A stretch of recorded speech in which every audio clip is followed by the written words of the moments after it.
समझ लीजिए। देखिए दूसरा जो टॉपिक आया यौन साम्यवाद का सिद्धांत, जिनका प्रतिपादन L.H. मॉर्गन साहब ने किया। L.H. मॉर्गन, जेम्स फ्रेजर और ब्रीफाल्ट साहब ने किया। इस यौन साम्यवाद में स्थिरता नहीं थी, इस सिद्धांत में कोई स्थिरता नहीं थी, क्योंकि यह परिवार की उत्पत्ति का दूसरा सिद्धांत है यौन साम्यवाद का सिद्धांत। इसमें स्थिरता नहीं थी, इसमें यह निश्चित नहीं रहता था कि कौन कितना पति कौन कितना पत्नी रखेगा। उसमें बस एक ही चेष्टा रहती थी कि जो जिसके पास जो आ गया उसका वो हो गया। इस तरह से उस समय परिवार की बढ़ोतरी हो रही थी, समझ रहे हैं ना। उस समय परिवार की बढ़ोतरी हो रही थी। फिर जब धीरे धीरे जब आगे बढ़े तो हमारा जब तीसरा आया उद विकास का सिद्धांत आया। क्या आया? उद विकास का सिद्धांत आया, जिनको बैकोफन साहब ने प्रस्तुत किया और L.H. मॉर्गन साहब ने व्यवस्थित किया। उन्होंने अपने बातों में कहा कि उस परिवार की उत्पत्ति के लिए चार चरण जरूर है, 4 चरण का होना जरूर है। यह बैकोफन साहब का मत था कि उन 4 चरणों से होते हुए आधुनिक जो परिवार है वहीं से चल करके आया है। किसने कहा? बैकोफन साहब ने कहा। पहला बताया प्रथम चरण। प्रथम चरण में उन्होंने क्या बताया? प्रथम चरण में उन्होंने बताया कि पारिवारिक जीवन उस समय क्या था? अस्त व्यस्त था। पारिवारिक जीवन क्या था? अव्यवस्थित था, उसमें नहीं पता चलता था उसमें। और क्या कहते हैं?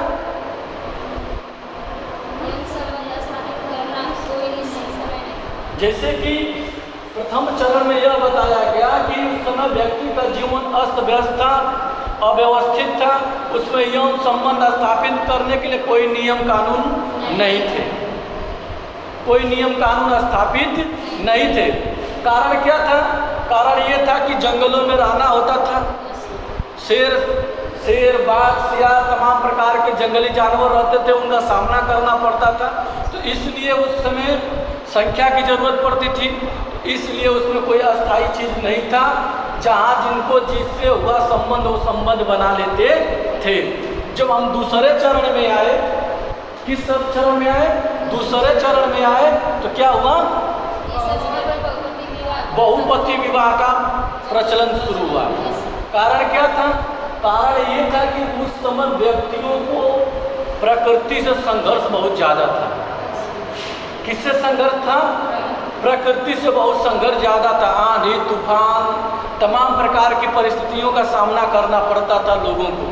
तो लोगों को यह लगता था कि इन प्रकृति का सामना केवल लड़के ही कर सकते हैं, केवल व्यक्ति ही कर सकता है। तो उन लोगों के विचार में आया, जिनके घर में लड़कियों का जन्म होता था, लोग लड़कियों को तुरंत क्या करते थे?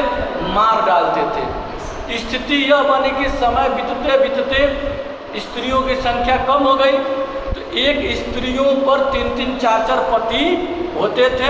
वही बहुपति विवाह का क्या हुआ? शुरुआत हुआ, जन्म हुआ। कारण क्या था? कारण ये था कि लड़के प्रकृति से संघर्ष कर लेते थे। मान लीजिए कि आज कहीं यहाँ झोपड़ी बनाए, वहाँ कहीं झोपड़ी बनाए, कहीं जंगल में बनाए, आंधी आ गई, झोपड़ी चली गई। आदमी हो तो भाग करके पेड़ पर भी चढ़ सकता है, कोई महिलाएं नहीं चढ़ेगी। स्थितियाँ ये थी कि लड़कियों को मारना पड़ा। लेकिन जब हम तीसरे चरण में आते हैं, किस चरण में? तीसरे चरण में जब हम आते हैं तो स्थिति ये हुई कि धीरे धीरे कुछ बदलाव हुआ। लोग खेती करने लगे। क्या करने लगे? खेती करने लगे, खेतों में मेहनत करने लगे। जब खेतों में मेहनत करने लगे, ठीक है, तो अब लोगों की संख्या की आवश्यकता थी।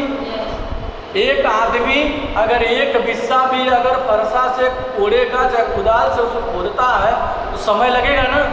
इसलिए उन लोगों को लगा कि अब संख्या की आवश्यकता है, मेहनत की आवश्यकता है तो लोग उस समय अधिक स्त्रियों से शादी विवाह करने लगे, और उनके साथ साथ महिलाएं भी क्या करने लगी, काम करने लगी। तो वहीं से बहुपत्नी विवाह का आरंभ हुआ। तृतीय स्थिति में किसका आरंभ हुआ, बहुपत्नी का आरंभ हुआ। अब हम चलते हैं चतुर्थ स्थिति में। अब धीरे धीरे लोगों के अंदर विकास हुआ, नैतिकता का विकास हुआ, चारित्रिक विकास हुआ, सब कुछ समझदारी का विकास हुआ।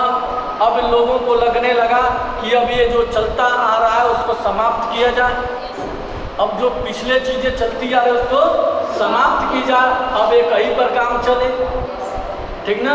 अब लोग समझदार हो गए, तो वहीं से आज हमारे समाज में एक विवाही परिवार चल रहा है, और वहीं से लोग एक शादी करते हैं, एक शादी में खुश रहते हैं, बाल बच्चे होते हैं, उनका परिवार आगे बढ़ता है। किसमें कहा गया, चतुर्थ में कहा गया।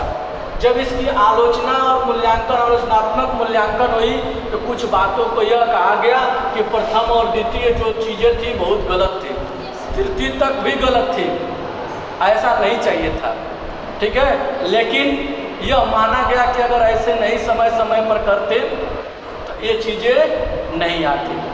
ये हमारा क्या है, उद्विकास सिद्धांत, ये हमारा क्या है, यौन साम्यवाद का सिद्धांत। इसी से परिवार की उत्पत्ति हुई, ठीक है।